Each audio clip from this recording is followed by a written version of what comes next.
Good evening, everybody. For the benefit of those listening to the audio, you're listening to my regular Friday Ask James live stream on YouTube, where I welcome questions from the YouTube community on anything football related for the next hour or so. Now, note of caution. First thing, if you hear any explosions going off, I'm recording on Thursday night. I'm not living in the middle of war. It might be fireworks going off during this audio. So don't panic on the audio if you hear what sounds like bombs going off every now and again. There's not too much I can do about that. So it's to timestamp this, it's just gone 8 p.m. UK time on Thursday night. As per usual, we'll go through the team news for game week 8 that we know of so far. Remember, deadline is 4 p.m. UK time tomorrow. By the time you listen to the audio, it'll be today on Friday, as Brighton and Burnley kick off at 5:30 p.m. in the UK on Friday. We'll start with the team news there from first. Graham Potter updated us on Wednesday that Neil Maupay is back in training and available, following a rumoured bust-up in the camp at Brighton. We suspect that bust-up may have somewhere involved Matt Ryan. What we don't know, obviously, is if they're going to get back in the team immediately. I suspect Maupay probably doesn't. On Matt Ryan, the news from Andy Naylor, who is the athletic reporter for Brighton, he anticipates that Sanchez will stay in goal. Therefore, I probably need to be removing Matt Ryan from my team. It's a bad week to do so, as I've got Burnley at home this weekend, but I think he's got to go. Solly March to be assessed. He obviously came off injured during the Tottenham game. And on Tariq Lamptey, it wasn't widely reported, but Potter confirmed on Wednesday, I got this off Ben Dinnery's timeline, that Lamptey came off against Tottenham with cramp. And that's why it didn't get mentioned during the press conference, and there shouldn't be any concerns. So Tariq Lamptey should be available to start for Brighton on Friday night. For Burnley, Ben Mee could play, which would be a massive positive for them. He's obviously been absent for them so far this season, and they have had defensive issues. Eric Peters and Jack Cork remain out. Berg Goodmanson is to be assessed. Phil Bardsley is in contention, will compete with Matt Lowton for the spot at right back. On Wednesday, Ralph Hasenhüttl confirmed that Danny Ings will be out for 4 to 6 weeks. I'd suggest it's not good news, but it's not bad news either, because I think many of us were fearing that Danny Ings' season may have been over in the same way that Virgil van Dijk's looks to be. So 4 to 6 weeks out is obviously not good news, but it can also be a little bit grateful that it's not for the season. Southampton have issues at left back as well. Ryan Bertrand is likely out, and so too Jake Watkins is also likely to be absent. So it could even be that Cole Walker-Peters might play at left back, which might mean the start for Jan Valery at right back. Diallo has a dead leg, but has not been starting anyway. Jan Bednarek is to be assessed. He suffered a heavy fall, really bad, against Aston Villa on Sunday. Southampton listed the injury as concussion. Now, if it's concussion, he won't play. Simple as that. 7-day protocol to not play. If it's not concussion, then obviously he can play. But Hasenhüttl wasn't really confirming either way if it was or wasn't concussion. Presumably Jack Stevens will come in if he is absent. For Newcastle, no fresh injury concerns. Dubravka, Shelby, Ritchie and Gale, their absentees. For Everton, obviously press conference for Carlo Ancelotti on Friday, but interestingly, Seamus Coleman has been named in the Republic of Ireland squad for next week's internationals, so presumably comes into contention to get back into the team for Manchester United's visit on Saturday lunchtime. Anthony Martial is back from a ban. Victor Lindelof missed the defeat in Turkey in the Champions League with a back injury. I don't know if we'll get a further update from Ole Gunnar Solskjaer tomorrow or not. I would expect one. For Crystal Palace, they did appeal Milosevic, the former Villa forward, Milojevic's red card at Wolves. It wasn't overturned, wasting time there, basically. So he begins a 3-game ban. Jordan Ayew is back in contention following a stint out with COVID. Their opponent's Leeds, Rodrigo is isolating. He's got COVID. Rafinha is to be assessed. Llorente and Phillips remain out. For Chelsea, Kai Havertz is also isolating ahead of their game against Sheffield United on Saturday night. We've had it confirmed that Timo Werner is now on penalties. Took 2 in the Champions League against Rennes with Jorginho on the pitch. Apparently, it's been discussed, and Werner is now first choice for penalties. Christian Pulisic, we thought was going to originally be out for weeks, is possibly in contention. Frank Lampard will presumably update us in a press conference on Friday. For Sheffield United, Chris Wilder confirmed on Thursday that Fleck and Moussa are back on the grass. Fleck could return in game week 9. I'll suggest for Moussa it will still be a lot longer. Ethan Ampadu is obviously ineligible, can't play against his parent club. For West Ham, David Moyes' press conferences are on Friday. No news yet on Mikel Antonio. That will be the big question mark going into the game week. Don't anticipate any other West Ham issues. For Fulham, Lamina is touch and go, according to Scott Parker. No other issues. Obviously, importantly, Anderson played for them at centre-back against West Brom. We thought he was going to be out for the rest of the year, basically, until 2021, but played on Monday and a clean sheet. Fulham have conceded only 4 goals in 4 games, but a brutal run of fixtures now begins. For West Brom, no expected issues, but Slaven Bilic's press conference is obviously on Friday. For Tottenham, just finished, won 3-1 in Ludogorets in Bulgaria in Europa League. Came through the game absolutely fine, comfortable victory, no reported issues from what I could see. Jose Mourinho's after-match press conference will be going on now as I'm speaking, but I don't anticipate any issues from that. Harry Kane did come off at half-time, but I think quite honestly, the game was won.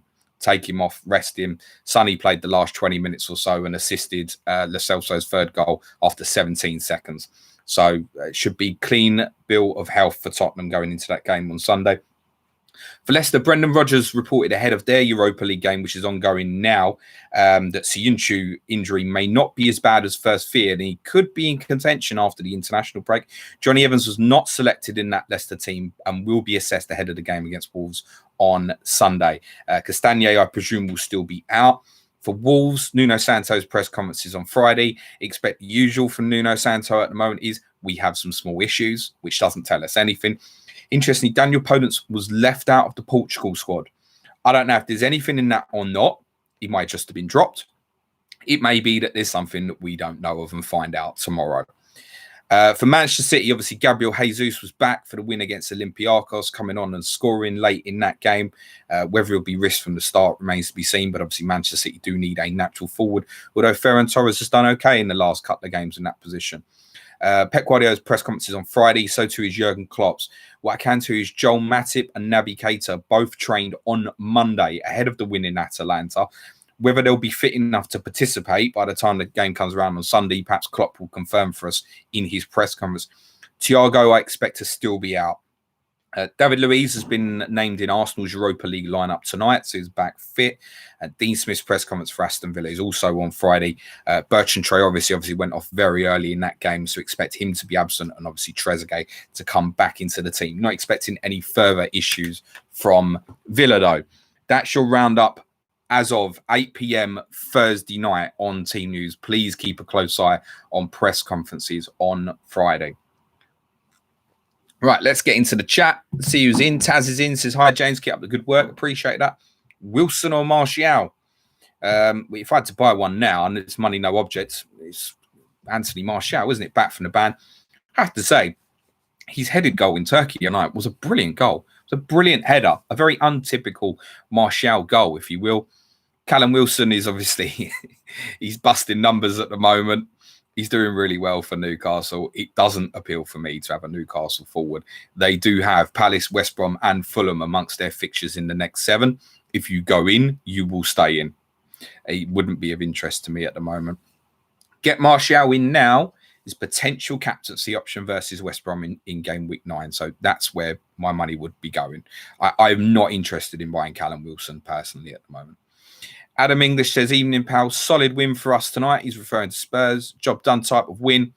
FPL talk. Reece James a hold for you. This is going to be ongoing every week, isn't it? So Reece James plays in the Champions League, plays very well again at right back after playing very well. That was a back 4.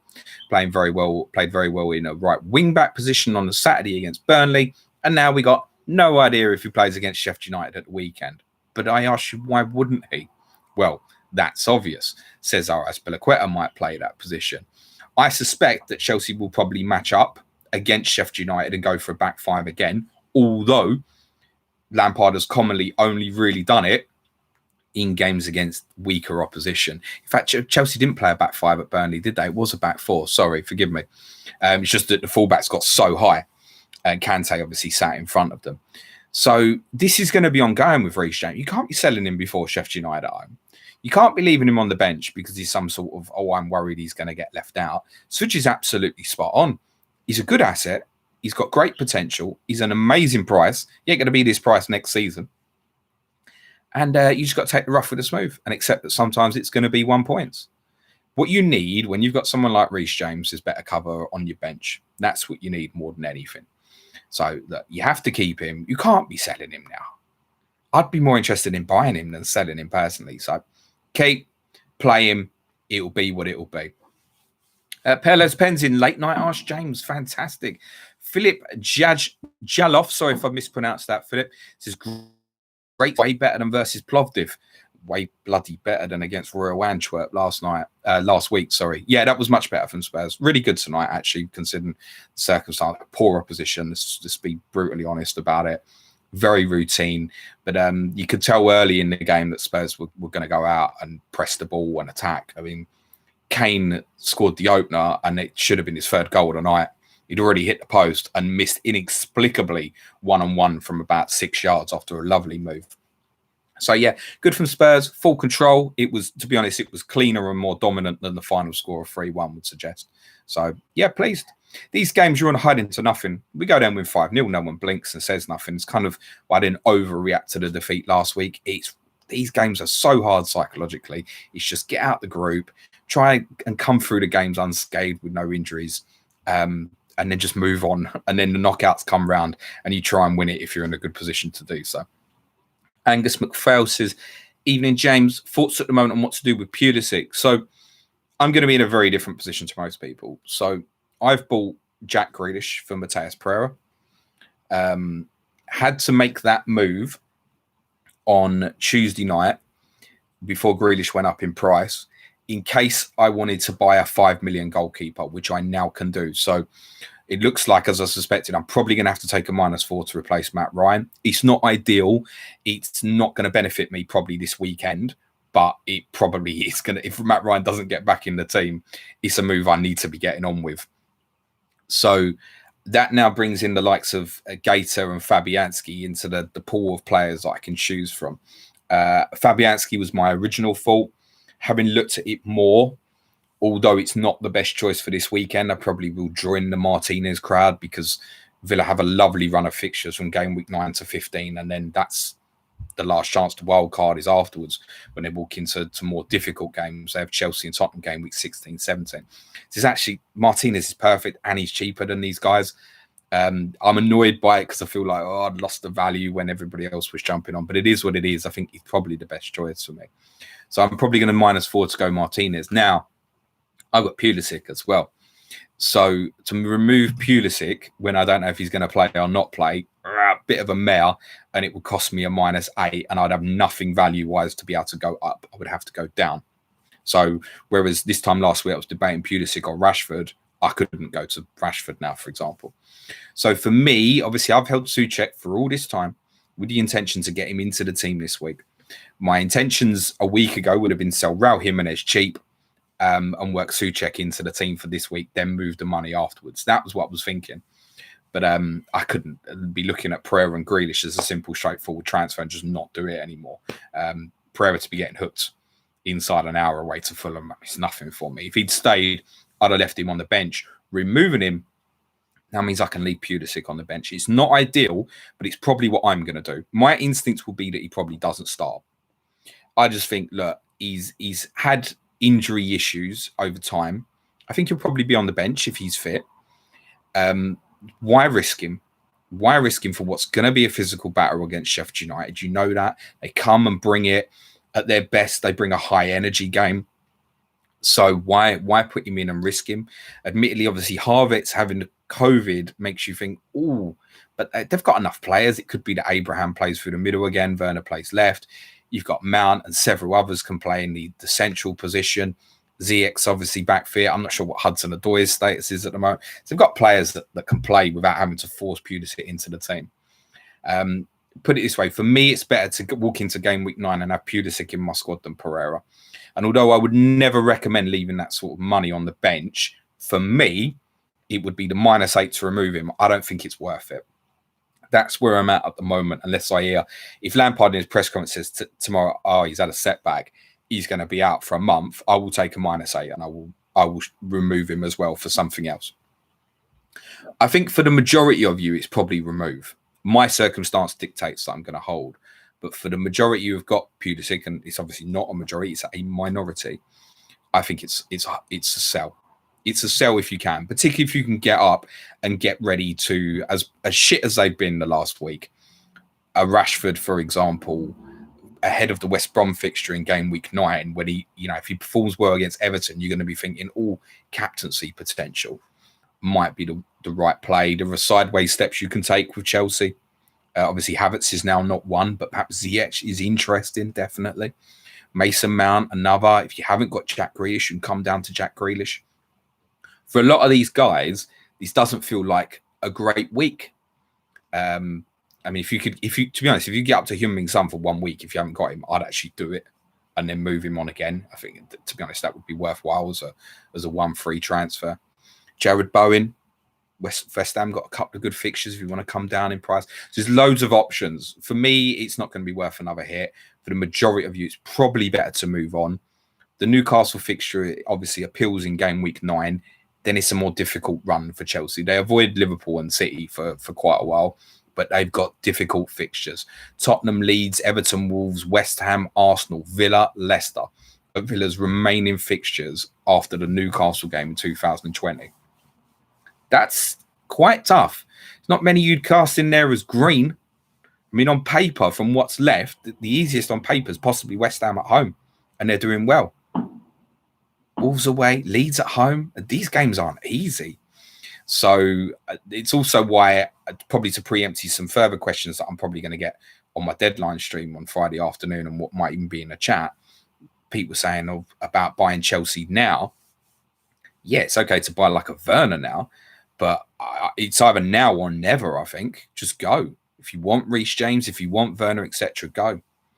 And that's why it's probably better for me to leave Pulisic as well. I get one extra game, and if he's back available for Newcastle. And obviously, if he isn't back available, then I need to work probably another -4 I'll be shooting up to De Bruyne rather than wasting something else. So for me to remove Pulisic now, honestly, I think I'd be going -12. I think I'd remove him and there's go cheaper and Pulisic up to De Bruyne. At 4 million rank, I really don't need to be taking a -12. I don't even want to take a -4.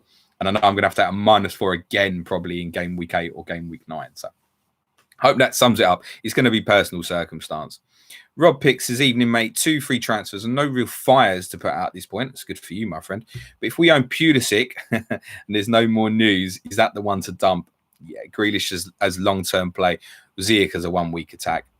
The thing is, it's not a great week to get Grealish. Whatever you think of Arsenal at the moment, they are good defensively. I don't think Jack Grealish returns against Arsenal at the weekend. But is that a sensible transfer? Yes, it is, Rob. Because if he does return as well, he'll keep shooting up. That fixture list that Villa have got: Brighton, West Ham, Newcastle, Wolves, Burnley, West Brom, Palace, up until basically Boxing Day, is really positive for them. So yeah, if you got no fire, Pulisic, Grealish. It's one where I wouldn't normally recommend it on the fixtures. I don't see Pulisic starting personally. Rob says, also for Kane sellers after West Bromwich Albion, I'd always planned to go cheap, but is the Werner wagon suddenly up and rolling with the addition of Pens at 9.3? Well, this is part of my point, because it feels like the wrong time to walk into him. It was last week, wasn't it? Or this week. You're then going to be getting Werner when he's got one good fixture left for quite a long period. So I get that. I would prefer, if you're coming off Kane and staying in that value, I'd prefer Jamie Vardy. Not immediately in game week 9 because Leicester play Liverpool, but we discussed this on the Clash of the Correspondents we released earlier, and saying that in game week 10 there's going to be so much focus on doubles and treble ups, Man City, and getting De Bruyne and Sterling and power them in for Burnley and Fulham at home, and then West Brom at home 2 weeks later, and Newcastle at home 2 weeks after that. It's a brilliant Man City run. That Jamie Vardy might be completely overlooked. And Jamie Vardy has Fulham at home in game week 10, and then follows that with Sheffield United and Brighton, 2 more good fixtures potentially. So I would actually, if I was coming off Kane and staying at a value, I would go to Vardy rather than Werner, personally. I still don't know who he's going to play. Tammy Abraham getting more minutes is annoying. I don't want him playing off the left. I want him playing in the middle. I want him in the middle with Pulisic left and Ziyech right, and probably Havertz behind. That's probably where I want it. Or likely in let's say an easier fixture like Burnley last week, where they play Havertz and Mount, basically, both as 8s. That's promising as well. So we'd want Werner through the middle, really. So I'm not convinced on that. and we get drawn in by penalties. Are we all buying James Ward-Prowse this week? So I presume that he's on penalties now for Southampton, and I've got a good fixture this week. Is he a potential Pulisic replacement because he's on pens? I don't know, not really for me. So, to be honest, if at the point of selling Kane, Rob, I'd prefer to go to Vardy. Peller's pen, I like cheap up top. Power is in the midfield looking forward. Yeah, I think that's where I'm heading as well, my friend. Most likely, if I can ever move the funds like I was meant to be moving some of it this week and can't. Patrick says, evening, James. Thoughts on PVA? They too have a decent run of fixtures. Leeds, Burnley, Newcastle, West Brom, the next 4. It's too much for me, mate. Too much. You know what he's capable of going forward, particularly these sort of fixtures. It's too much. Is he better value than Reece James? Is he even worth the small saving against Chilwell? No, not for me, I don't think. So, no. PVA would be miles from my thoughts, personally. Sam Thomas says, what would you do with more pay, play, bench, or sell? If you got no fires, is sell, because there are other players with potentially good fixtures this week, such as Bamford away to Palace, Che Adams at home to Newcastle. So I think it's take the opportunity, sell. What we all going to do tomorrow if Mikel Antonio is past fit against Fulham and Moyes says, yeah, he'll start. I might be back at the -8 and then the -12 to get De Bruyne in, possibly. I don't think Antonio will be fit, by the way. So yeah, I would take the opportunity to sell. I think, Sam, it's not right. We got a few Brighton lads in our patron. FPL Seagull quoted what obviously I said earlier about Andy Naylor at the Athletic. Something's not right at Brighton at the moment, and it's bubbling actually. And I think their assets you should be very, very careful of. This is also tomorrow's game is basically the end of a nice run. The next 4 is quite difficult. Villa away, Liverpool, Southampton at home, Leicester away. Then there's a couple easier, but actually the immediate after Burnley gets quite tough, and they're not in the right space at the moment. So I'd move him on. Tim Shannon says, Havertz out with Corona 6 hours after I put him into my Sky team, for fuck's sake. Well, Tim, you really shouldn't be making Sky transfers in the middle of the week, I'm afraid, my friend. Owen Kinnear's in says, evening, James. Favourite dinner and favourite dessert? Classic vanilla ice cream and warm chocolate brownie myself. Thanks for sharing, Owen. I do like a Sunday roast, personally. I'm a bit old-fashioned like that. Something in the house, Sunday roast, yeah. I mean, if I'm out on the lash and I'm on Tottenham High Road, bit of Chick King, do you know what I mean? Dessert. Do you know what I've become a sucker for the last couple of years? This is a random one. Whisper Bites. Yeah, fucking all over that. I can't tell you why. It's just become a thing. I've recently found, during the previous lockdown, I found Ben and Jerry's. Jeez, I've never had a Ben and Jerry's before. State of them tubs. It's not a one-session thing. This is why, no matter the fact that I haven't had beer for a few months, this is why I'm not losing weight, guys. Savanch says, play Dallas or Watkins? Already have Grealish. Watkins on pens, isn't he? I discussed this on Tuesday's pod. How you play Watkins, mate? You got a forward like that, play him, I think. Yeah, you should. You know what? This is going to scare you, though. The Dallas and I've got Ayling. I'm probably going to leave Ayling on the bench this week. Yeah, I've got depth, but just not got a very good team. I keep thinking about when Doherty scored for Wolves at Palace, and it was like everybody else was already on and I wasn't. And I'm not saying this is the case with the Leeds guys, but I've got that feeling about it, you know. As soon as I put Ayling and bust my team, put Ayling second sub, I was thinking about that Doherty goal at Palace a few years back when Wolves first come up as well, similar time of year. But I think you've got to play Watkins. I'm generally speaking, these guys, the Watkins, the Bamfords, the Che Adams, 9 times out of 10, I'm going to say play them. Honestly. Even, City and Liverpool give up chances, right?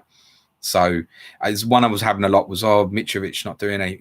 You got to play him, really. You got to play him. So, I'd go Watkins, personally. Jamie Lamming says, evening, James. I'm looking at bringing in Bellerin or Cresswell for Charlie Taylor or Cole Walker-Peters. I'm thinking the latter in both directions. Any preference in your opinion? Thanks, mate. Keep up the good work. Well, Burnley's another one where, again, the 2 fixtures, Brighton and Palace, in the media are decent. So it's probably timing-wise is not great to sell Charlie Taylor. Southampton I've discussed this a number of times. It's never a good run and it's never a bad run, basically. You have Newcastle, nice. Then it's Wolves, Man United, difficult. Then it's Brighton, Sheffield United, great. Then it's Arsenal, Man City, then it's Fulham. That's how Southampton's fixtures feel all season long. They don't go more than 4 game weeks without playing one of the so-called Big Six all season. They're also... they give everybody a chance, as we well know, right? Southampton. Wilson will try and run in behind against them on that game Friday. Although Wilson's more one probably for channel running. And St. Maximin's not the one who's going to run in behind off the ball. He will run at rather than run behind. So I would certainly prefer Kyle Walker-Peters for the clean sheet this week as well, in spite of what I've said about Brighton personally. I'm probably going to start Kyle Walker-Peters as it stands now. I also own Charlie Taylor. I think with Cresswell, you'd be better off going cheaper, personally. His BPS baseline is amazing. If they keep clean sheets, he's quite likely to be in the bonus. And obviously, he's potentially on the odd set pieces. He might even be the penalty taker, although we think Yarmolenko will probably play in some form and is probably first choice. But afterwards, it could even be Cresswell. It could be Bowen. It could be a number of players. I'm not keen on Bellerin either. I see a lot of people mention this, but are either of these better choices than Reece James? Obviously, if you've already got Reece James, fine. To go back on what I said about Chelsea's fixtures, Reece James' value is so good that I think that doesn't matter so much on the fixtures. And a little bit like with Trent and Robbo, he's in there for the attacking stuff as well, isn't he? So I think Reece James would prefer over either of them, Jamie. If you've got Reece James, acceptable. But to be honest, I would go cheaper West Ham. I would find a cheaper way into West Ham. I would honestly prefer Masuaku than Cresswell, to be honest. And I would remove Charlie Taylor. Rob Pix says, Jam roly-poly all day long on the dessert front. Come on. Z21293 says, good evening, James. Do you think Werner might get a rest this week? Look, I don't pick the Chelsea team. Conspiracy theorists are at it, aren't they? Wasn't meant to play against Burnley. Played the whole game against Burnley and then played the whole game against Rennes. What does it mean? Does it mean that he doesn't start against Sheffield United? I would expect him to start, personally. He is a top draw player. He's a naturally fit player. Lampard said after the game in midweek that no concerns. I mean, look, they played against 10 men. He didn't have to leave him on, did he? The conspiracy theorists will say, well, he knows he's not going to play him Saturday, so that's why he left him on. We can overthink these things. So it probably puts you in don't buy territory, generally speaking, with Timo Werner. But if you've got him, you play him. I think he would have probably been the best shout for captaincy after the Spurs guys. But now it puts the doubt in your mind. And it just even more puts you towards Kane or Son for the captaincy, I think. What No Graphics says, evening thoughts on getting Jota. Need to shift Pereira from West Brom. I mean, yeah, definitely shift Pereira from West Brom, although he will return against Spurs at the weekend, I'm sure now. But realistically, you can't beat yourself up if it happens. Tottenham and Manchester United are the next two. We've got Man City and Liverpool to come before Boxing Day as well. It's just too much value to be tying up in a player you've got no confidence in. I mean, like I said, the fact he was withdrawn against Fulham, man, and they're chasing the games. Bad. And he played bad as well. So, yeah, he's got to be moved on. I'm not in the camp Jota, to be honest. I mean, it's definitely not buy before Manchester City, right? Is it buy before Leicester? Then there's a nice run. Can't we think about this? Can't we build the knowledge first? I mean, I certainly wouldn't. If I this was the right person, by the time Liverpool get to Brighton in game week 10, and Jota's now 6.6, still a great price, isn't it? So it's not for me. Got no knowledge if he's going to play. He's going to play through the middle like he looked like he was in midweek, but hadn't played that in any other game. Obviously, look, if he's any part of the front three, he's a great option. Don't get me wrong. Don't rule out Firmino's importance. Personally, I would be surprised if Jota starts on Sunday. I think Firmino will play. So it's not a this week conversation for me. Panda FPL says, hello, Rob, says, really wants to shift TAA to Robbo. Do we think doing a little hokey-cokey with TAA to Chilwell and then on to Robbo in game week 10 is wise? I don't mind that. I don't mind that. I'm beyond the point of laughing at people selling Trent, etc. It's just me that's being stubborn. You've heard my earlier problems. That's why I can't sell them at the moment. It's miles from my biggest problems. And I know any time with them, right? So it's just not my biggest problem. I don't mind that, Rob. If you're in a decent position where, yeah, you can go Chilwell for 2 nice fixtures and then back to Robbo timing wise, I quite like that, actually. You might find you eke out a bit of value in it potentially as well for your squad. So it's one more necessary transfer than you would need if you just want to make the sideways, which I'm never big on that, to be honest. But taking advantage of the 2 Chelsea fixtures makes that almost appealing. It's kind of like a Sky move, Rob. I don't hate it. I don't hate it. Aura Close says, "Hi, mate. How are you? I'm well, pal. I'm swinging with it. Tottenham won, so the mood's fine, mate. And actually, the performance was okay as well." Zach Twyman, thoughts on Chilwell's an FPL pick? Kind of covered that off. FPL Bricky, I have Ryan going Leno. Yeah, it's not a bad shout. I can get there. Probably put off a little bit by the fact it's still a difficult run for Arsenal. But yeah, I don't hate it. He's certainly a decent entry point into Arsenal. I can't argue that at all, Bricky. Sam Thomas said, would Gabriel Jesus be a good option after this weekend? This game week even. Yeah, quite possibly be. Is that being asked because you're thinking of moving Kane to Jesus, for example? It's very reasonable that could come about, possibly after the 2 teams play each other in game week 9. I think the lesson for me on Pulisic, I'm haunted by rotation FPL's words now when we had him on for COTC when Chelsea played Southampton. And his philosophy is never to buy a player when they come back from injury, basically. You need to see him up and running first. And I've fallen into that with Pulisic because I'm pretty sure that Ted at Rotation FPL would have said to me, don't buy Pulisic when I bought him. I'm pretty sure he would have said that. It was a punt move and it's bit me, really, let's be honest.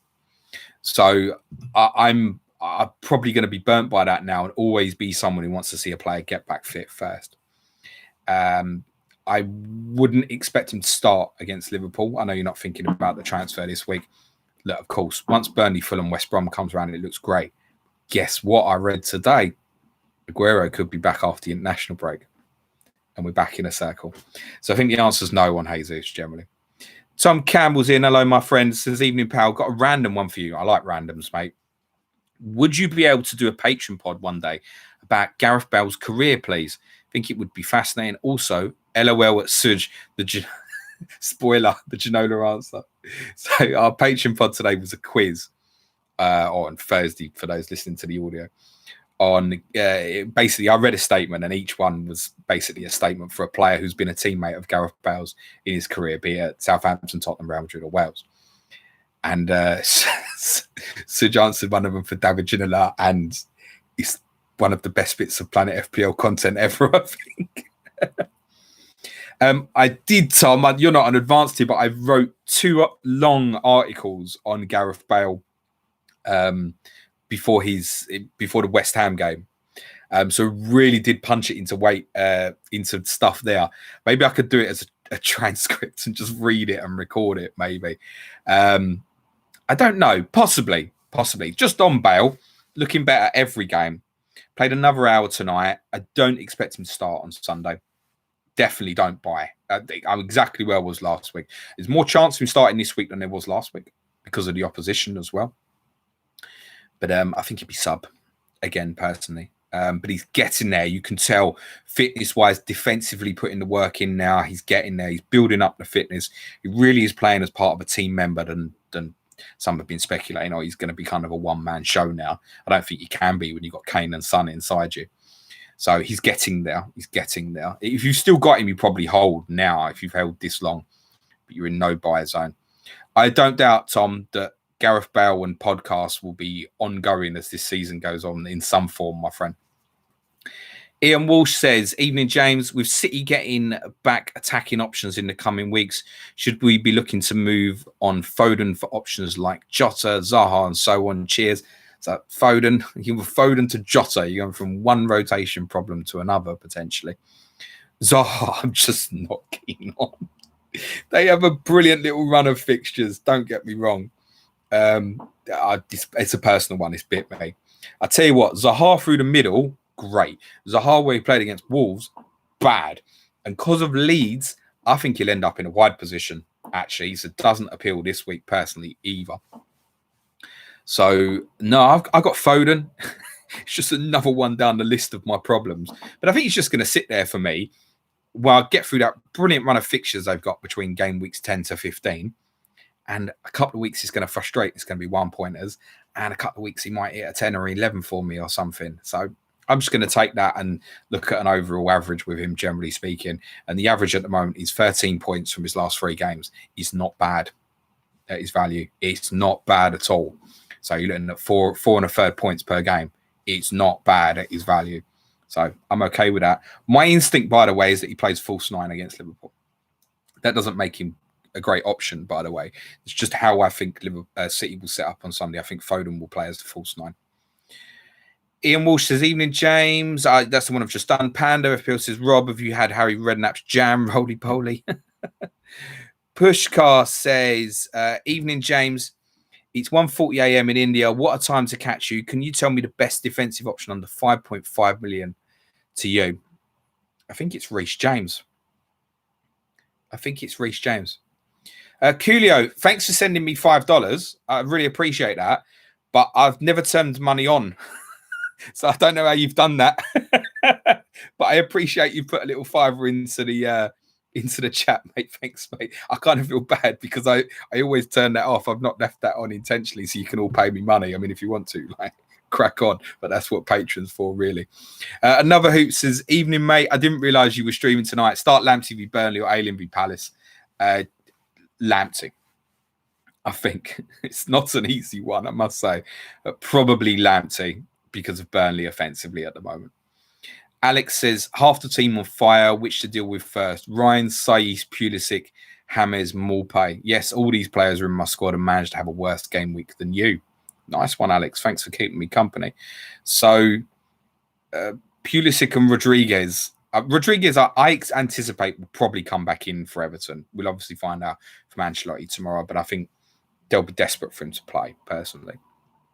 So hopefully he'll be all right. So it's probably the least of your problems. Pulisic is similar, although you don't want the value of both of them. If you listen to Clash of the Correspondents earlier, you only need to listen to the audio intro, and you'll know you want to throw Roman Saiss out of your squad. If you haven't got a goalkeeper, you need to move Matt Ryan on. But then, in theory, he could play, but the report seems to be that he won't. Maupay might come back in. Have you got your wild card, Alex? That actually sounds bad, if I'm honest. If you've got your wild card, I would consider it. I think I can't tell you the priority because I don't know what's on your bench. So the priority of what you need to do there is probably depend on what you got on the bench. If you're sitting there with the likes of your Mitchells and stuff like that, and Branthwaites and all that kind of crap, then you either need to pull the wild card or you need to take some hits. With those 5 players, I wouldn't fear removing 3 of them and taking a -8. I would probably definitely hold James. PLS Pen says, on the note of the Gaffer pod, it was also the Patreon pod we did on Wednesday, I actually disagreed with the idea of playing a more casual style. Keep to your plan and strategy and it will pay off. Sticking to one style is key for me. Yes, I agree. My point was, so to cut a long story short, basically in Gaffer, the EFL Championship game at the moment, I didn't have a brilliant week, but I'm about 30th out of 6,500 or so. And I realize there's probably only maybe 1,000 really engaged players. But either way, I'm doing very well in it at the moment. And those who know me well know when it comes to FPL, I'm very much a strategist in terms of my long-term planning. Those who've enjoyed perhaps the chip podcasts I've done in the past and stuff like that. But I've been doing really well in this game. And I had a great week in UCL fantasy as well. 96 points in that, I think. And I'm not spending a lot of time on it in terms of strategy or forward thinking. Okay, I've got an issue. Boom, change it, move on. Okay, that's what I fancy for captain. Boom. I have no idea what I'm doing with my EFL Championship fantasy team this weekend. I haven't looked at it yet. I will do tomorrow at some point, or probably actually later tonight, to be fair. But I'm doing really well in it. Whereas in FPL, it's obviously going really badly. And I'm a strategist, and things like Trent and Robbo, I hear people using the term explosiveness about them.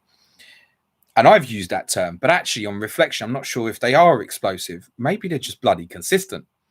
And that's what I've always said. They'll get X amount of points over the course of the season. Now, at the moment, generally, honestly, if I had no problems in my team right now, I would sell Trent. I would sell him now and then reassess it again in a couple of weeks. I would honestly sell him for Reece James. A little bit like what FPL Panda said he was doing. Move to Chelsea for the next 2 and then have another look. That's probably what I'd do. I got too many other fires personally. But we had an interesting discussion about the idea of, overthinking, how at the moment there are probably a lot of casual players doing really well because they're not putting too much time and effort into things, where we obviously bash ourselves with a stick quite a lot and put a lot of thought into it. And I'm sitting there at 4 million. There ain't 4 million better FPL players than me. There's probably about 1 million, but it's not 4 million. And I know the rank will get better. I'm not the only one sitting at that sort of rank at the moment. There's other very good FPL players that sort of under 3 million in rank and stuff. And you reflect on it and you go, what could I have done differently? I mean, yeah, look, in hindsight, I wouldn't have started with Liverpool defensively. But would I have actually made that many different decisions with my style of management? No. Have I made wrong decisions? Yeah. Probably most of us have. Have I made some good decisions? Yeah, too. So I think the resolution to that is, will I continue to keep playing in my idea of strategy and forward thinking and stuff? Yeah, I will. 100% I will. And it'll either come good or it won't. I had a great statement from Luke Disable said to us the other day. He said, all you can do if it's really, really bad is basically just start preparing for next season and enjoy it. And I always try and enjoy the game anyway. To be honest, if I didn't enjoy being a part of it and the pods, etc., I wouldn't play. I after what we did Monday with the people's poll and stuff on mental health, if FPL is affecting your mental health, genuinely my advice is to log off Twitter and stop playing. That's my advice. Don't do it if it's putting you out there. If you're involved in cash leagues and stuff, I realise you probably can't get out of them at this stage. But if that's affecting your well-being, this shit ain't worth it. Get back to enjoying watching football, personally.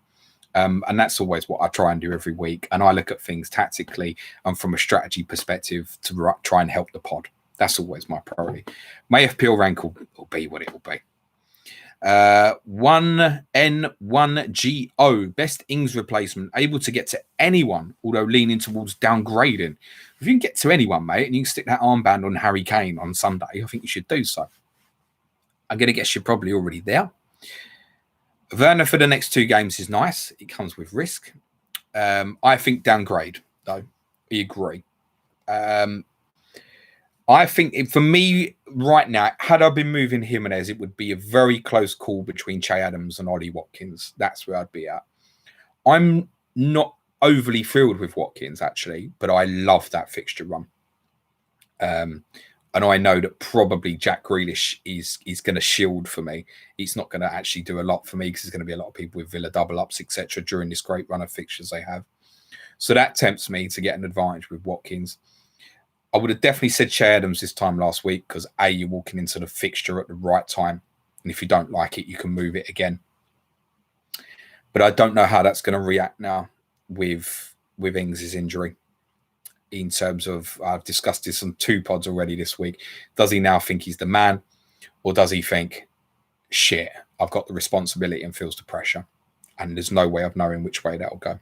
So for this week, and you've got no other fires, I would buy Che Adams. The longer term right move is probably Watkins. Bevan says, hi, James. Hi, Patricio. Should I sell or wait till next week? Also, who should I replace him with, considering McCarthy, Martinez, or Mendy? Well, why do you want to replace him? I just go back and ask that. What's the reason? Is he about to drop in value or something? I don't suspect that he is. He's done all right. I conceded 1 goal in 4. That was admittedly his fault. So it should have been 4 clean sheets in 4. They're consistent. Is it a case you want to get to Kilman and therefore you don't want 2 Wolves defensively? I can understand that. The fixtures are bad, but Wolves are one of the best defensive sides in this league. And we say it over and over again. Don't fuck about with your goalkeeper. I have to fuck about my goalkeeper because at the moment I haven't got one by the looks of it. So that's different.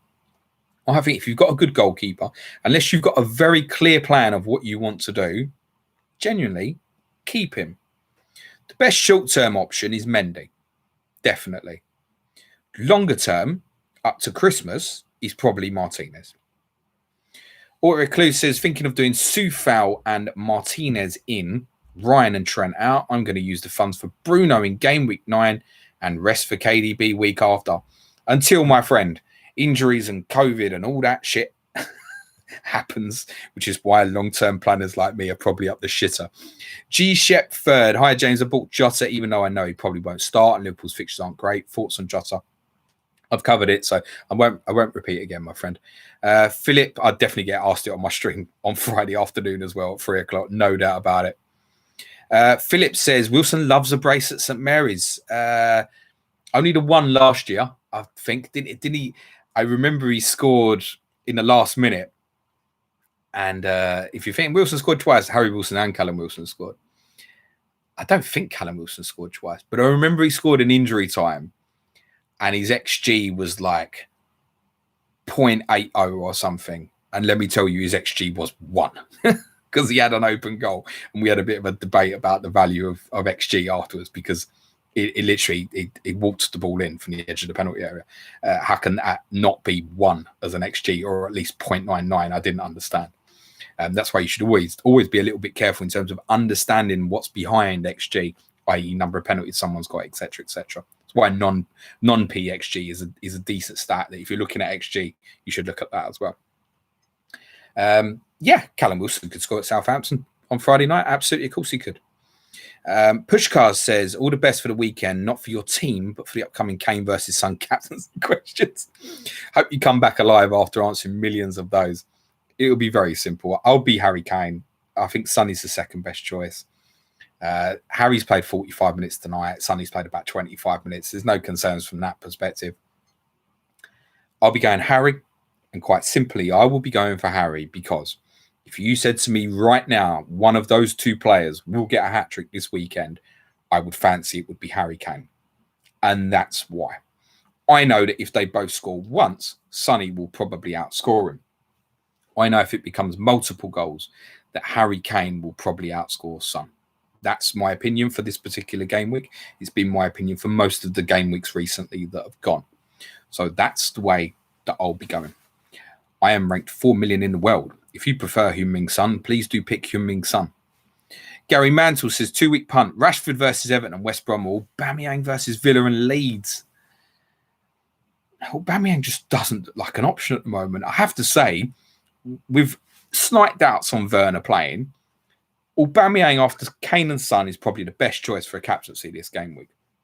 And it's the one, when we all thought of selling him after game week 2, I think we were all thinking, I'll have him back, for game week 8 when City and Liverpool play each other because he'll be the standout. Since then, Spurs have done bits. Aubameyang scored 1 penalty against Manchester United. And let's be honest, he's not looking threatening in games. They played very well last week defensively. They were retaining ball possession well. They are not creative enough at the moment. Generally, punting it there, I'd be going Rashford. Atul says, morning, James. I'm confused. I have Pulisic, Maupay and James. Among my other attackers, also Brewster. Who you think I should take out? Would definitely keep Ryan Brewster at the moment. Played 90 minutes against City. West Ham, West Brom coming up. Next couple. I might be going towards Brewster to move the funds. If you decide you want 3 up front, you probably want to move that. But Brewster's not the priority there, I don't think. Pulisic, Maupay and James could all play this week at all. Please review the answer I gave to someone else's similar question earlier. Joe Finley Badder says, evening, mate. Your thoughts on making heart over head decisions in FPL after your Bale situation?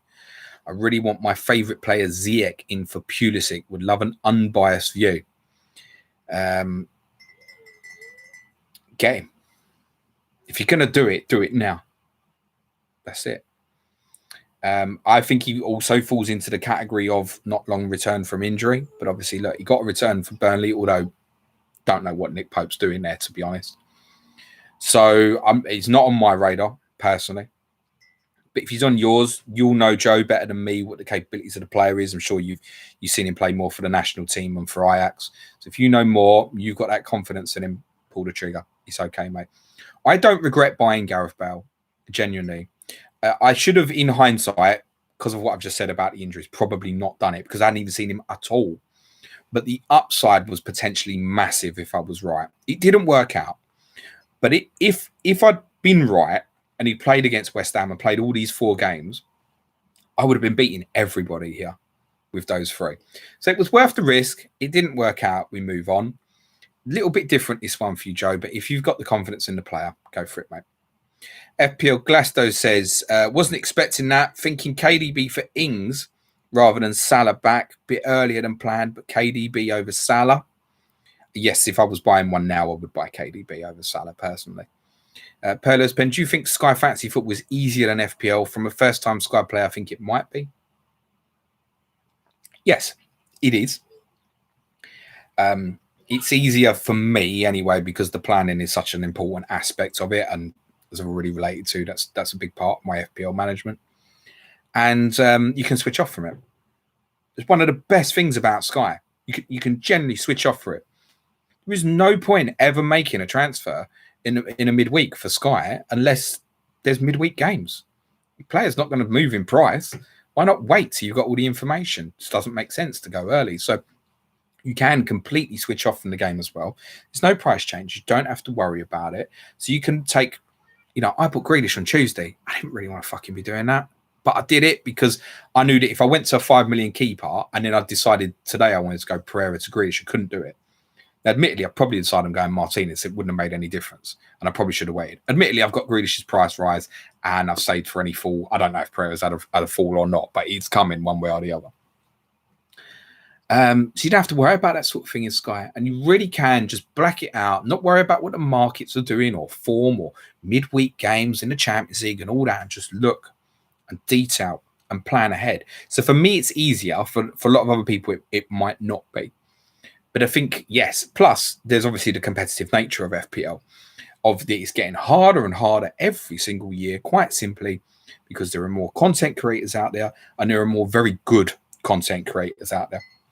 There aren't just, it's not 2012 with 5 or 10 really good Twitter accounts. You've got YouTube, audio, all sorts of content out there everywhere. And there are so many good FPL content creators, whether it's written as well. So you've got written, video, audio, like outstanding across the board now. So whatever, anybody can choose their preference. For you guys, you kind of choose to watch me or listen to me. That's a personal choice you make. Or you choose to watch or listen to somebody else. For me, under this circumstance at the moment, to be honest, I've been watching more YouTube stuff because I've been at home a lot more. But ordinarily, commuting to work, it would have been audio and actually some written stuff. So my habits have changed a little bit from that perspective. But it's becoming harder because there's so much available information out there. And for many, it's free, right? You don't have to go hard. Just get on Google and press search Fantasy Premier League and see what you find. And then you can find a rabbit hole of shit. I've never entered the world of Reddit. I'm sure that's another rabbit hole of there's loads of stuff that's freely available there and that. So that's why it's getting harder, because even the casual has all the information to everything. Even the official account, we might laugh at it quite a lot, but they put information out there that's readily available for people. If people want to turn on their email alerts and get their one Mickey Mouse article per week or something. So that's why it's getting harder as well. All the great bits is an interesting point. For many of the managers who had consistent great ranks, and they're still great managers, by the way, you can find the dips in their ranks getting slowly worse. And it's not because they've become worse. It's because everyone else is becoming better. The game's getting harder. So like top 10K now is everyone's dream. Anybody who does that, I'll tip my hat to you. That's an amazing effort, because this game is much harder now than when I finished 20K 3 years ago. Much harder. That 20K rank 3 years ago is basically the equivalent of about 120K last season on points. It's getting harder. And it will continue getting harder. Sky, there's probably 2,000 good players. And there's a prize of £50,000. And that's why we keep screaming about getting people on board, because I want someone I know to win that prize so they can share some of the fucking winnings with me. Jokes. But no, I do. I really want one of our patrons to win it. And I believe one of them will. If it's not this year, it will be next year. It will come. It will come, because we're all there helping each other. And it feels like in my Sky FF Slack channel, it feels like I've probably got about a quarter of the good Sky players in that channel at the moment. So yes, Sky is a lot easier. Sky will get harder as well, by the way, because the more that I shout about it, Luke and Joe from Scout and the Fantasy Football Hub boys shout about it, the more people are going to start playing Sky as well. And the Sky guys are going to suddenly start finding that the top 100 great rank is soon going to become top 250 or top 500, and it's going to get harder again. Pushkar says, I own Ollie Watkins. Got an itch to move to Antonio. Scratch yourself, mate. Both are going to start a run of favourable fixtures. You'll take if Antonio's called and fit. Stick, mate. Stay with Watkins, my friend. Stay with Watkins. I'd be really surprised if Antonio gets risked this weekend. It's just not worth it. Ryan Stubbs says, all the best, everyone, this weekend. I've seen Grealish get a goal and assist in added time. Has made my mind up to take out 70-minute Podence, even though he got 90 mins. Key for me. Owen Kinnear says, I'm 166th in Sky and 1.7 million in FPL, so it might well be easier. That's my point. I'm 7,000 or something in Sky. FPL 7764 says, hey there, James. Best West Ham defender to pick for next 5 or 6 game weeks. I'm probably alone in this, but I actually think it's Masuaku. Would be the choice that I went to. Dennis says, is Wilson a good replacement for Ings? As I've covered earlier, Dennis, I'm not massively keen on that personally. But points-wise, it's difficult to argue. Gary Robinson says, going to Vardy in game week 10. Shall I move Jimenez to Vardy this week or go to Werner for 2 weeks first?